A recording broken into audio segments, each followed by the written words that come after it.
Hello, everyone. Today I'm going to go over a project I worked on for a course I took in the spring of 2020, last semester, called software engineering. Um, and I've just been working on it over the summer to improve the website. So pretty much what it is, it's a website that tracks the daily hiring status of over 8,000 companies. And how we're doing this. I worked in a group of 5 people for my course, but over the summer I've been continuing to improve the website. But how we're doing this is that we went to this website called Candor, where they're tracking the hiring status of companies. So if you look here on this Airtable, you can see they have a bunch of companies. Here's a better view of it. A bunch of companies, they have their hiring status, like this company, Yelp, has layoffs. This description of what happened, this location of the company. This is the link to where to apply. I think this is the public job listings. And this percentage here, I think this is something new they added. This is like listings changing over the past month. Um, so like, say they have half the listing they had in August compared to September. This would be around 50%. So our project, the project theme was based on data visualization and COVID-19. So we wanted to see like how COVID-19 was affecting companies and like how they were hiring, if they're doing layoffs, hiring freezes, stuff like that, or offers rescinded. Yeah, so pretty much we took this Airtable, we scraped it every single day, and displayed it on the website to keep track of not only the current hiring status, but the hiring status over time. And this is what it looks like today, after like me taking like what we worked on during the course and then continuing to improve it over the summer. So if you were to like look at a company, let's say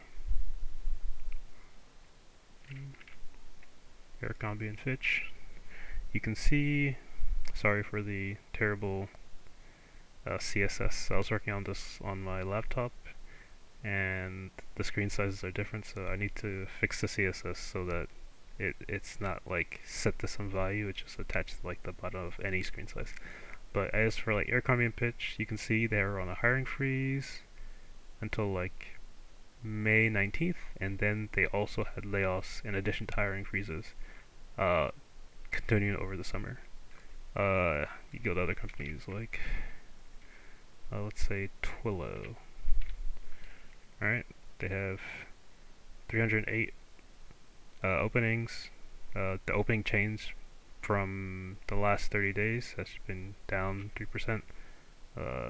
Their current hiring status, and they've been hiring since May, according to that graph. So pretty much what we did is that we took an Airtable that's only displaying the current data, and then we track that over time so that we have a website that we can easily search through and see the hiring data over time for many different companies.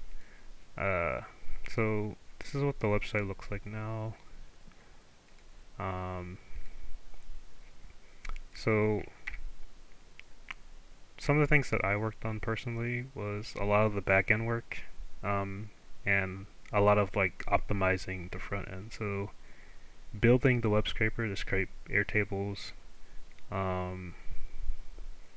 like building an image server so that we can collect all these logos, because you'll see that it's quite hard to find the correct logos for 8,000 companies, and we've gotten about 6,500 out of 8,000, which is not bad.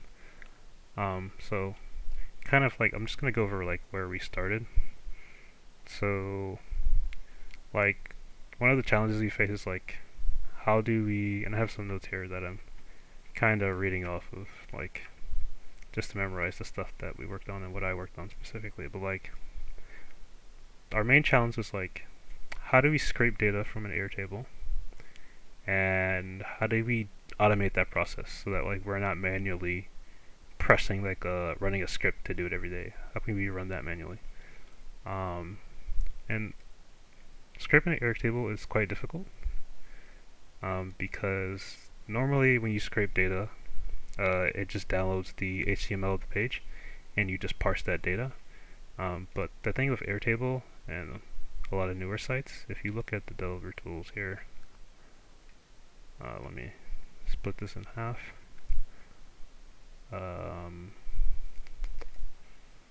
Let me show you the HTML, which is here. This data is loaded dynamically. So only the data on the page is loaded into the HTML, into the DOM.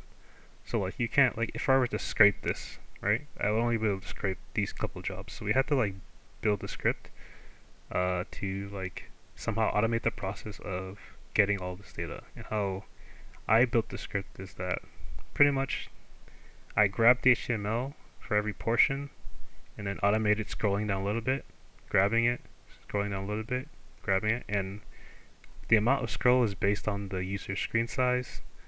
And like there's the higher the screen, so that we're not missing any data by like scrolling too much. And obviously we have to get this running in a server environment on something like AWS, which is what we used. But it would just grab the HTML and do that over and over again, get the data we wanted, and then remove all the duplicates. And that's how we got all 8,000 and something companies. So that was the first challenge, and the second challenge is like, how do we automate this? How do we get this to run automatically? And we ended up using AWS, which is what I mostly worked on, the back-end stuff. And as I go further in this video, I'll explain some of the stuff that I worked on in the front end. So let me just show you a video of what that actually looks like. I'm going to show you the video of like our initial submission. I don't think there's any audio for this one, but this is our final submission for our group project. These are our group members. Let me just go over here. Project was based on visualization. But yeah, this code is running on AWS Lambda. So I just wanted to show you this video to see like what the code actually does. So this is just web scraping code that uses Selenium and Chromium, or Selenium running Chrome to grab the HTML, and this is what it looks like.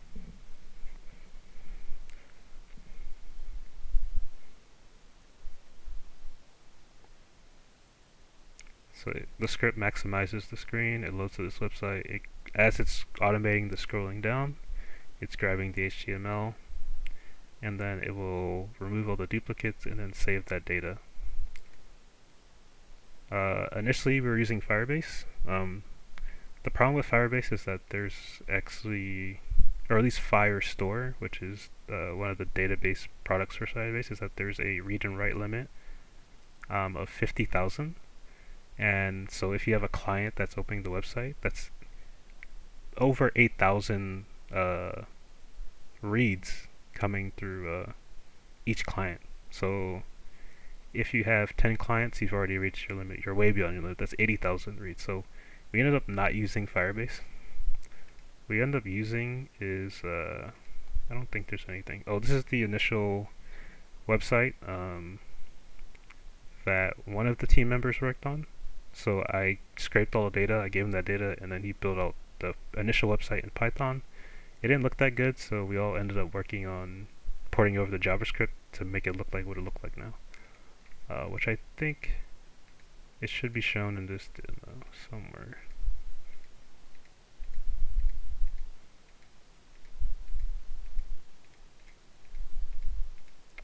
Oh, I believe this is the initial submission. But regardless, it was pretty much this website. It was red.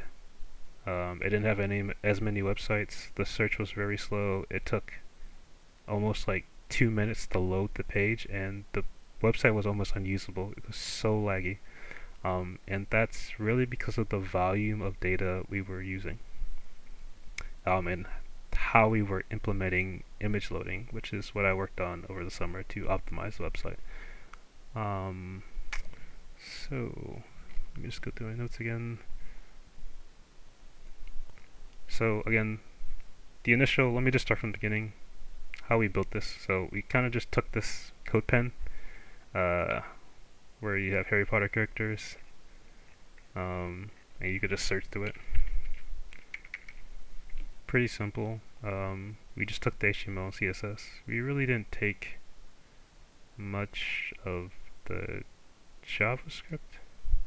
We took some of the JavaScript just to add these like boxes and then some of the searching functionality. But really we're looking for just like a good layout to search through companies. Okay. Now the second challenge, so let me just go through the code actually. I had to download the code from my AWS S3 buckets, just so I have the most up-to-date code so I can explain what the code does. And these are just things that I worked on. So where is the folder? Oh, it's a video. Here it is. So I'll go over the web scraper, like what you just saw with the opening Chrome and sliding down and grabbing the HTML.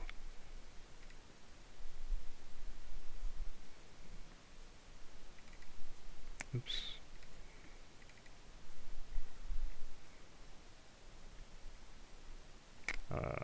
And why you see all these things is that this is like a AWS like packaging to get it to run, and that was a lot of work. Just figuring out how to get Selenium running and Chromium running, because these things are very hard to get running like on a server, like getting Chrome to open and grabbing the HTML. So we found this guy's, or I found this guy's Medium post over the summer and got the code running using the template that he used. But the initial submission, we didn't have it actually automatically grabbing stuff daily. We were manually doing it, which isn't ideal. But let me just show you the code. It should be in the Lambda folder.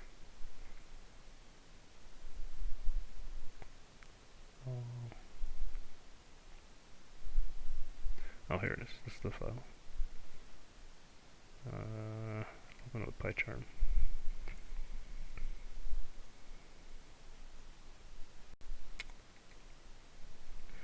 Okay, so these are commented out. These were like the O tags that were being used, the O like Chrome options to get it run on the server.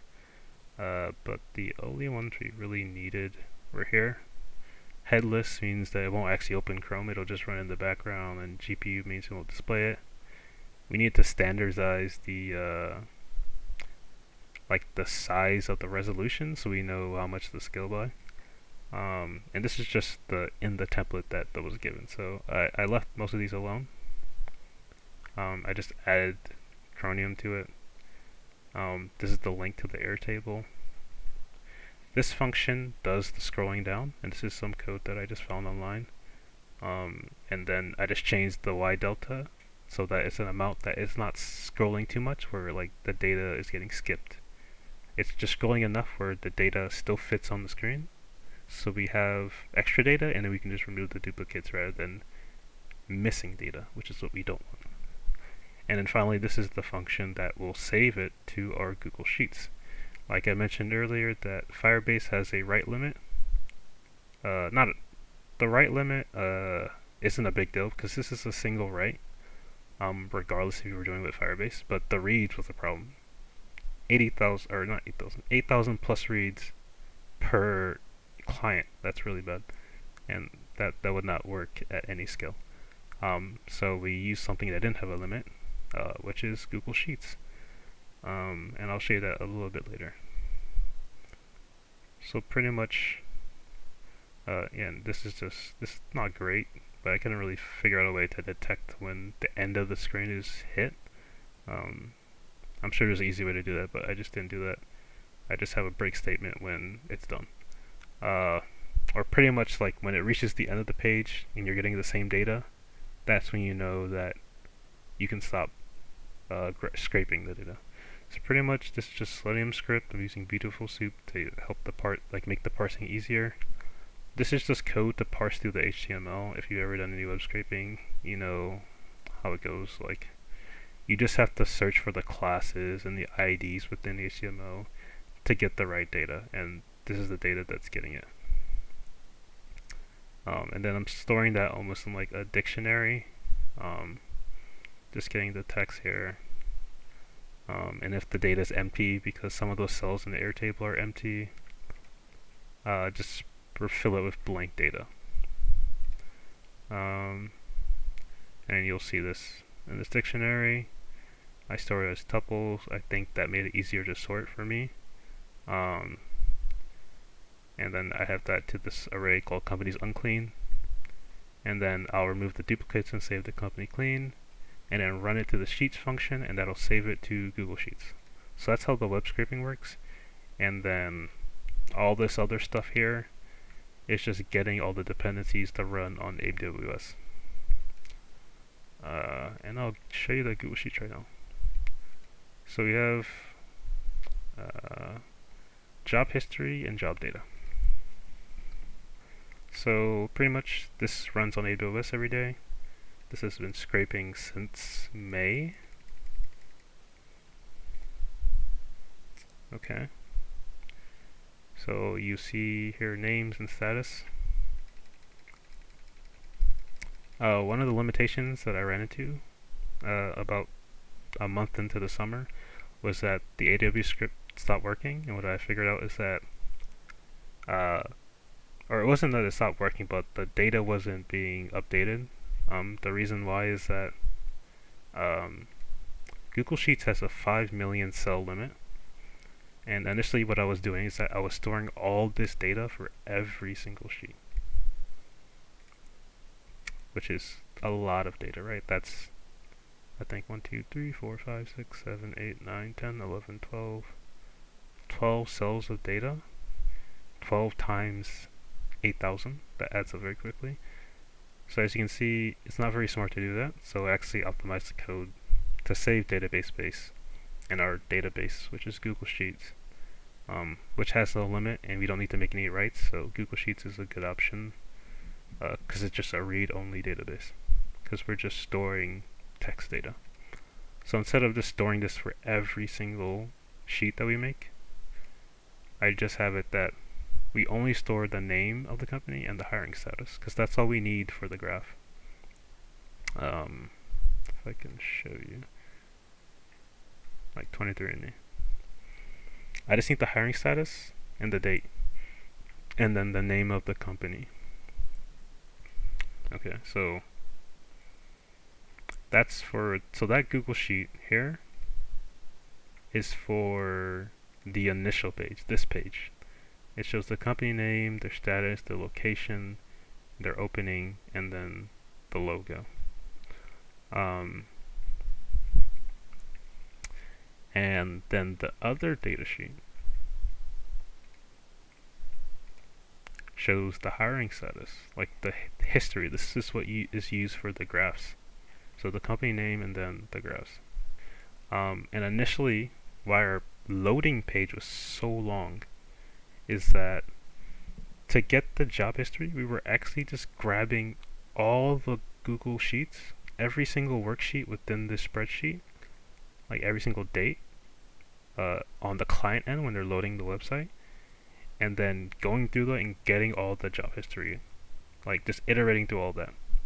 So it's like a O of n time complexity, because the loading time is now dependent on the numbers of sheets we have, and every single day that number is growing, so it's getting linearly larger and larger, which is really bad.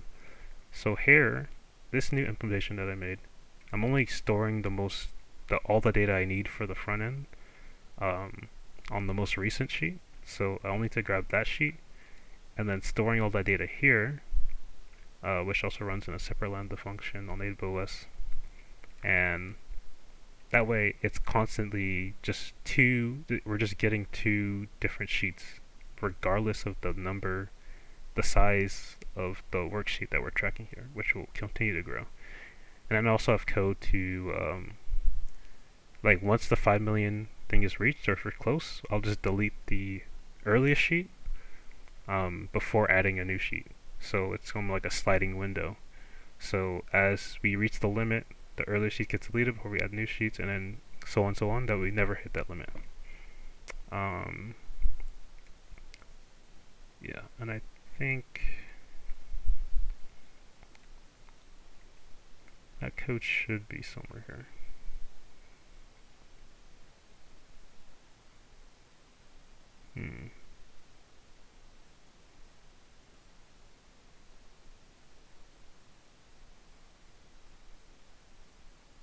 Yeah, I'm not too sure what lambda function I put it in. It could be in history. I'm not too sure. But that's essentially how it works on the back end. I can't show you like the code. Like again, I had to download the code because on AWS the code files are just so large that you can't just write it into the function if you've used AWS before. But essentially, this function, these AWS functions run just triggered every 24 hours at certain times. It's just description. And this is just a cron statement, so that means like 6:15. Run the job history function. So the first function that runs is the scraping function here. That runs at 6 a.m. GMT. I'm on the East Coast, so I think that's 2 a.m. Yeah, 6 a.m. I get all the jobs data, which is here. Then 6:15, I get the history. So I go through here on the back end on the AWS function, not on the client side, and I get all the. I update this with the most recent hiring status, and I just use like L for layoff, H for hiring freeze, HF for hiring freeze, H for hiring, and O for offer rescinded, I believe. Just to limit the amount of characters, and then I'm splitting it by this pound sign. So I'm just appending to that every time. So that keeps track of the hiring status, so you don't have to go through all the sheets.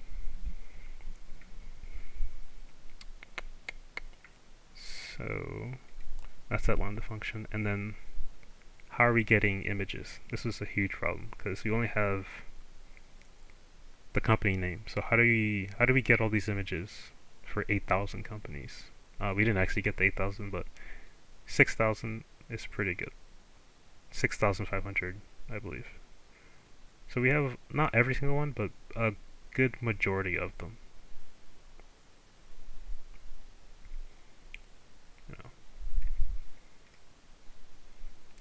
Alright, so how are we doing that? So our initial solution was to use an API called Clearbit. Let me just go to the website exactly. How Clearbit works, oops, let me do Clearbit logo API. So you just do a search query, Twilio, bam, gets the logo, right? Seems simple enough. Unfortunately, their API is not that simple. Let me see. So you see we just use the logo API, and you just put this in here. Just attach like the name of the company, and it'll get this. But it requires a domain name, and not every domain is .com. So we had to like figure out what the domain was, which is really hard to do. It's like hard to guess because initially we just put .com, and that actually only got us like 2,000 or 8,000, which is really bad. So we couldn't use the logo API by itself. So in combination with the logo API, we used the autocomplete API. So this takes in a search query string, and it'll give you back an object, JSON object. If the name of the company, the names of the companies, so it'll give you a list of things that show up in a search query. And now we have to pick the best match from there. And how I did this was, and I can show you the code, ImagePy1 and ImagePy2. The reason this is split up into two different things is that, if you don't know, AWS has a 15-minute time limit for execution. And the code was taking too long to run. So I split up in two so that this code does the first task for the list, and the other one does the other half. So this one does 4,000, the other one does the bottom 4,000. Let me just show you that code. This is the scraper code.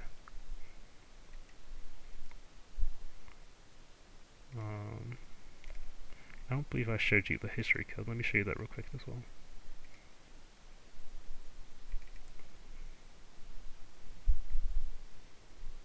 There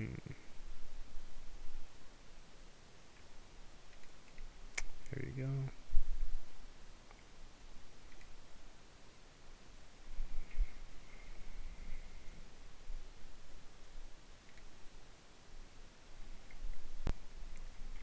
Essentially, I'm reading through. This is the link to the Google Sheet. This is how the Google Spreadsheet API works in Python. You just need to have the client JSON file, so you have authorization to go to that sheet, and then the link to that sheet. And I open that worksheet. I get all the worksheets from that worksheet domain or spreadsheet domain. I go through all of them, and then I see if they match these strings, and I replace it with these characters, and then I will update it in the job history Google Sheet. Pretty simple. And this runs very fast.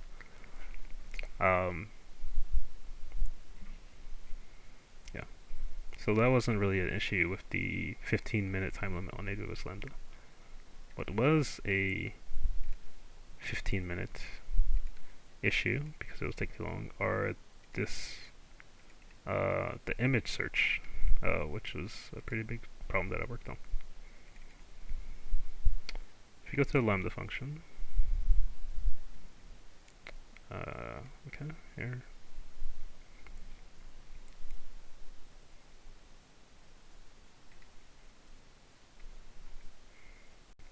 Okay, so a couple things is like, if you think of it logically, you have a company name. The first thing we want to do, just for speed, is to see if it has a .com domain.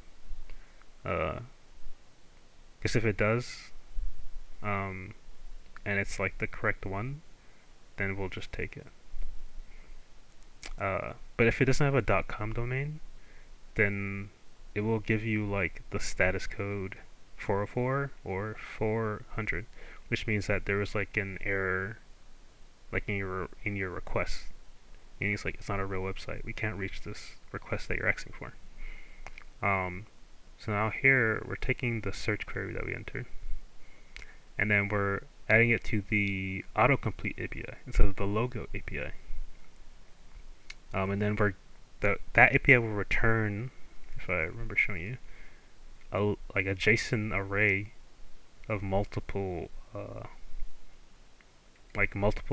results from your query. Like, these are the most likely logos that you're looking for that we have in our database. So now, and I just standardized the size to 80, just so there's no resizing on the client end, because that will slow things down even more. And then what I'm using here is this search algorithm, and that's from the Fuzzy Wuzzy library. So it's like a string, not a string matching, but like it scores the similarity of strings. I don't know if SeatGeek actually like made this. I'm not too sure if they actually did, or it's just some different like modification of their thing. But this is the library, and it uses Leviathan distance to calculate the differences between like sequences of text. Um, it's a lot of math that I don't understand. I'm not going to pretend like I know what it means, but a lot of linear algebra to detect like how closely strings are. So I'm like using this library to detect like what is the best match from our search queries. Um, and then it'll return a score, and I just picked the highest score. So that's what we're using to select from the queries that Clearbit returns to us. And then we're returning the URL, like if it's found. And if it's not found at all, if there's nothing in their database, then we use the default Clearbit value. We use their own logo like this, and then like add a grayscale to it. And I think you saw that. Or I think I removed the grayscale, but yeah, when you can't find them, they're here. So now the website isn't slow anymore because all the images are not being rendered on the client end in real time. Like, we're not just like pitting.com and then seeing if that's actually a website, and if not, then replacing to that. That's a very time costly thing to do on the client end when you have 8,000 of them, which is why our website was almost unusable initially. So now, if you look at the Google Sheet, on the most recent one, this is all the information we need to load our front end, you'll see all the logos here. So every company has either the correct logo or it has the default logo. So, and we verified this with our code that this is an actual website because there's no status code error. So all these things are rendered in real time, or rendered like without any like error, which will slow down on the user experience. Okay, so I think I covered everything. Oh, one more thing about the image server. Again, the 15 time limit. It wasn't like something with our data structure. I measured the execution time, and everything ran fast. So it's not like some implementation that I'm using like a slow, like I'm doing a triple for loop or anything like that. The issue was this request. The time it takes to make a URL request is very slow.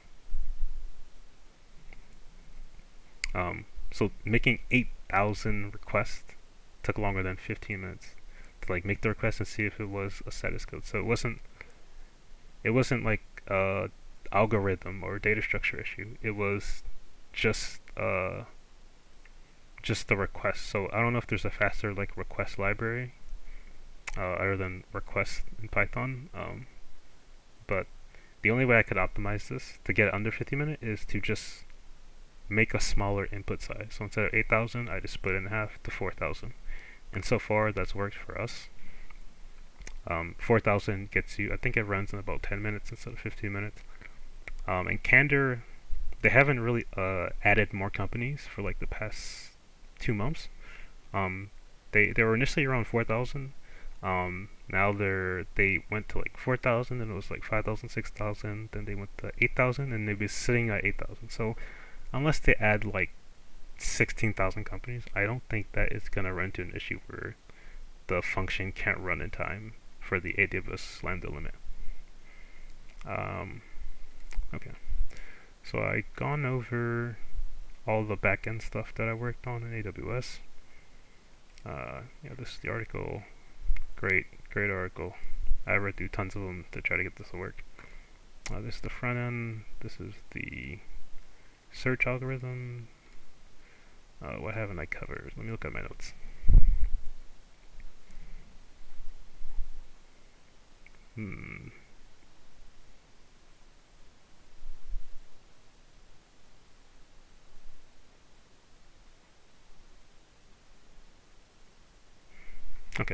I think I covered everything for the backend. So I'm going to show you some of the optimizations I made on the front end. Let me see here.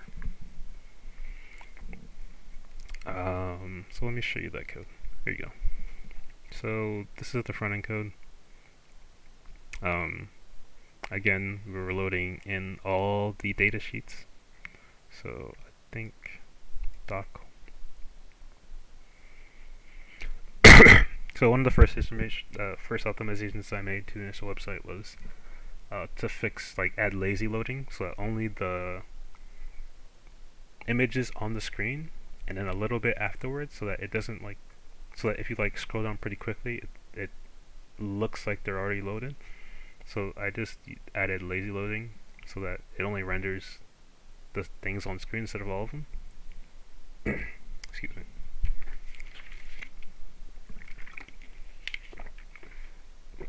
This code already came with it.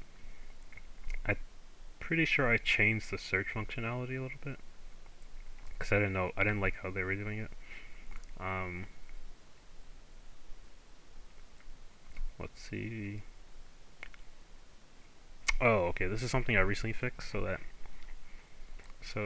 the original code for Access Spreadsheet was going through all the spreadsheets. This is actually asynchronous, so that you would have to wait for the one worksheet to get in, and then so that's why it was so slow. Cause say you had 100 worksheets, you have to wait for that one to come, then the next one to come, then the next one to come asynchronously. So you have to use async await, so that the website loaded with the data correctly. So if someone clicked on the company, the actual graph data would all be there. So that was extremely slow. So we, as I discussed, I already optimized that so that it's only two Google Sheets to load. And another thing, just to try to make it a little bit faster, is just to run the asyncs function, to run both asynchronous functions concurrently at the same time instead of waiting for one to finish the next one, and then wait till both of the promises return.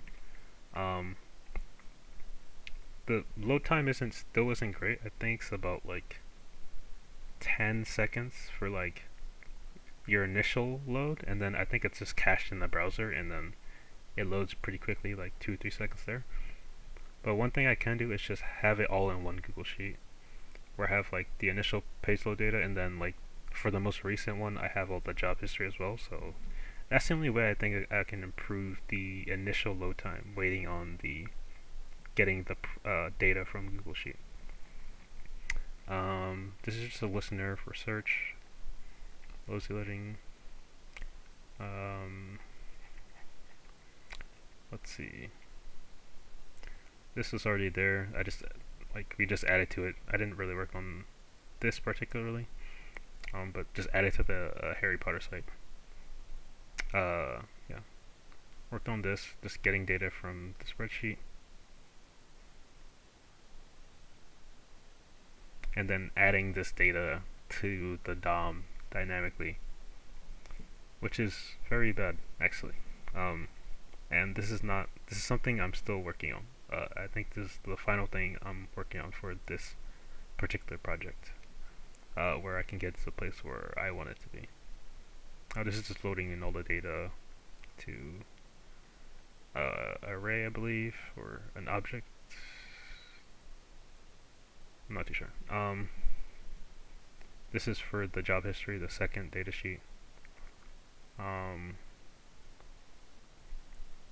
These are the dates for the chart. So let me show you the chart. Pretty sure I've seen it, but we were using, I don't remember, Chart.js. I think it's Chart.js. I think I'm using something else now though. I don't remember what it's called. Let me look in the HTML.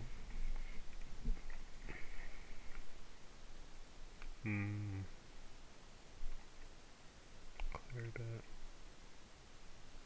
Plotly, yeah. We're using Plotly now. I understand that the bar graph doesn't look that good, in my opinion. I think I could have used the line graph to make it look better. But yeah, we're using Plotly to show our graphs. So that's just the graph data.